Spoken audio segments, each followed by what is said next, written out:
Manipur delimitation ge Thabak thouram sing Paikhatpa Yaroi Haibagi matangda meeyam punna khangminnanaba awareness campaign Chathaba Houragani haina Maheiroi Lup Coordinator N Dhanakumar na phongdorakli hiramasigi matangda ngasi Kwaikhathal leiba AIMS ke office ta Maheiroi Lup mihut sing yauna pangthokpa paugi mifam amata wapamase phongdokladuna Dhanakumar na hai Supreme Court na khangan khibagi matung inna lebak asida delimitation ge Thabak thouram haunabagi wapam lakliba ase Manipur ki oinadi yabangam loi maramdi delimitation ke Thabak thouram ase pangthokpada yumpham oigadoriba Englishingani subna amagi census report asida Manipur ki oina mawong madil tadaba kaya yaure madumakna kumja Englishingani subna anida pangthokhiba delimitation ke Thabakta Manipur Nagaland Assam amasung Arunachal Pradesh yaukide Amaromda kumja Englishingani subna taretasu Guwahati High Court na Manipur ki delimitation ase Englishingani subna amagi census report verify tawraba matung pangthoknaba PIL amaga mari lenina right taba laikre Masida sunatana kumja Englishingani subna nipanda matamadugi India ki president na Manipur ki fibam yenglaba matung delimitation ki process ka khimane Nakalamaromda Englishingani subna amagi census report da mawong maril tadaba kaya thengnabadagi kumja Englishingani subna ahumda matamadugi state cabinet na committee ama semlaga Tigat Hanke Maduda Mau Maram Paumata Purul Amadi Chakpi Karong subdivision da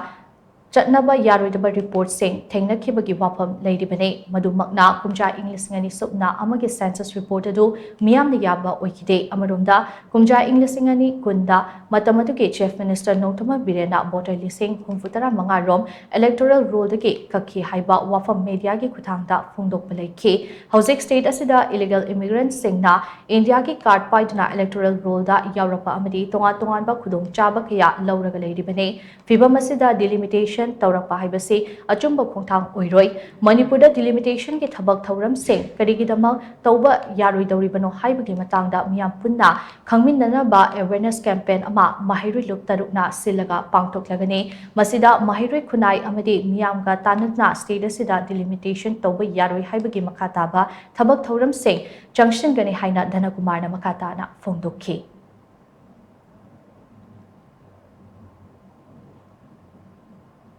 Ain kaina changchalakpa illegal immigrants singna India gi tongan ba ai card paishalakanda maduna maram adum haiba ka singduna koi khudong chaba lawrakanda makoi ain kaina makoi khudong chaba khargi damakta voter list ta hapchalakanda haiba yamna tina tamthira unnecessary growth oiba voter list ta mayam ma chanchalakanda aduna maram morakanda koi delimitation tawba matamda Manipur da yamna tangdu laita daba aduga yamna nuaitaba yamna sathiba situation mo ra payai maramduna delimitation ki process asi Manipur ge nadi tawba yaroi aibo humji mai lup tawki mai gadi thamjage aduga mayam punna ko delimitation kari maram gi tawhaloi dri no haibagi madu khangminnabagi madugi lup taruk na bai awareness campaign chathara kanda koi makhata na koina delimitation tawruknabagi changchalakliba khongthang asi dai koi